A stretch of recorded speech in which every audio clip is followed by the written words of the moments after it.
Hi, I'm Jerry James Stone. I'm here speaking with Steve Gentry of Steve's Bees. His honey can be found here in Whole Foods Lafayette.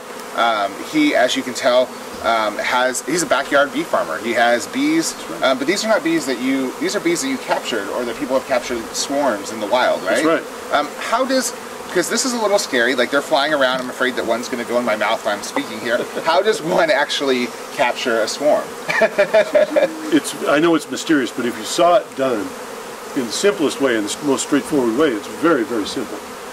It just turns out that honeybees are kind of God's gift to mankind. Honeybees are vegetarians. I'm a vegetarian. So are they. They do have a stinger, but so does a deer. I don't have a stinger. A deer has horns, but it doesn't hunt with its horns. Right. Right? It only defends itself. Right. The same with the honeybee. They don't hunt. The wasps actually hunt with their stinger and a bite. Honeybees use it as a defense.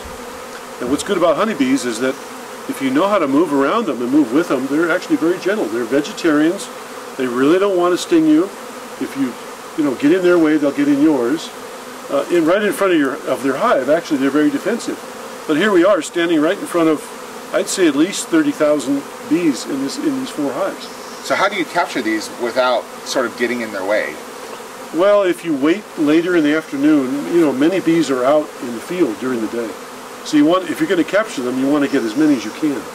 And from my point of view, I'm only doing it because I want the person that called me not to be impacted by having leftover bees. So I go there as late in the afternoon as I can.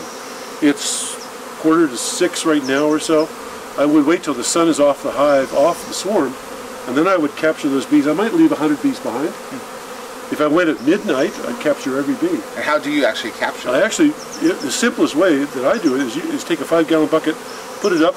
In a perfect world, it's a little thin limb, and you would cut the limb with a tree pruners, carefully, slowly, and actually cut the part out that the bees are hanging on, lower it into the bucket, take a 5-gallon paint filter with a rubber band elastic, and put it over the top so they can breathe through the filter. Every bee is in that bucket, and then you just walk away with it. So you don't smoke them out or anything? You don't want to smoke bees that are swarms. It doesn't do any good anyway. They don't have anything to defend. They're not defending their food source because they have no food. So they're more likely to defend something like this than, say, where they're swarming. These are all bees that the queen is laying eggs in all these boxes. So we're standing in the wrong location. We are standing exactly in the wrong location. But that's why I wanted you to stand here, to show you that even though we're standing in the worst location, bees are still not stinging us much. Right. They see a little sign that says, "Get off my lawn." Well, here we are at the front porch. Oh, now he's picking them up. And there's a piece of comb here that I left yesterday for them to eat the honey out. And so the bees are not paying attention to me. They're only interested in what's in that comb. Wow. So you can have bees walking all over you, and I do. Most of them I don't even bother putting on a bee suit. Because you don't need to. If I thought you needed a bee suit, believe me, I'd put a bee suit on you. Okay. So bees are very gentle. They all flew. There's one left. They flew off. You can put your hand right here, and they'll land and walk on your hand to go into the hive. So in the spring, they're very gentle because food is coming in. In the fall, when there's no food coming in, then there's a change of mood. More aggressive. Yeah. They're a little more aggressive because they're protecting the food. And after all, when there's new food in the environment, everybody wants to eat it. Yeah. Bears, other insects. Then there's a different system of beekeeping from July 4th on. There's a whole different system going on after. Bees have a mood. Their mood changes. They're a living, creative kind of thing.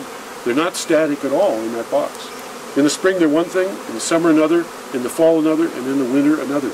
There's dynamic changes that go on in the beehive all the time. So being a beekeeper, you have to be aware of where they're going with this idea. Would you say that, so anyone can really go grab us? If there's a swarm out there, they just have to be careful, but they can go out there and capture a swarm with a bucket? 2 days ago, I told somebody on the phone, I had to tell him, don't have your wife call me from ER at Kaiser, but I will tell you how it's done. And he said, absolutely, don't worry about it. I love bugs, I love insects and all that. I gave him directions. We talked for half an hour. He was on the cell phone. He captured a swarm. He actually had the boxes and he put it in the hive just on the cell phone. Wow. Now, I don't recommend that. I don't recommend that across the board. But what you should do is really learn what's going on. Okay. But there's some people that insist because they're so confident. If you're really confident, some people can do that. Okay. It only takes a couple minutes to actually show somebody how to do it. Great. And I'm talking about the simple way. There are lots of complications. Yeah, definitely. There are lots of complications. Well, thank you, Steve. I'm Jerry James Stone. I'm speaking with Steve Gentry of Steve's Bees. Where can people find out more information about your honey and your bees? Well, it's stevesbees.org, my website, and you can go. I sell bees, I sell honey, I sell bees too, but I sell honey at 5 Whole Food stores and Lenardi's, Dabla Foods, and I'm in all the local farmers markets. San Ramon, Walnut Creek, Danville, Orinda, Lafayette. So, great. Yeah. Thank you.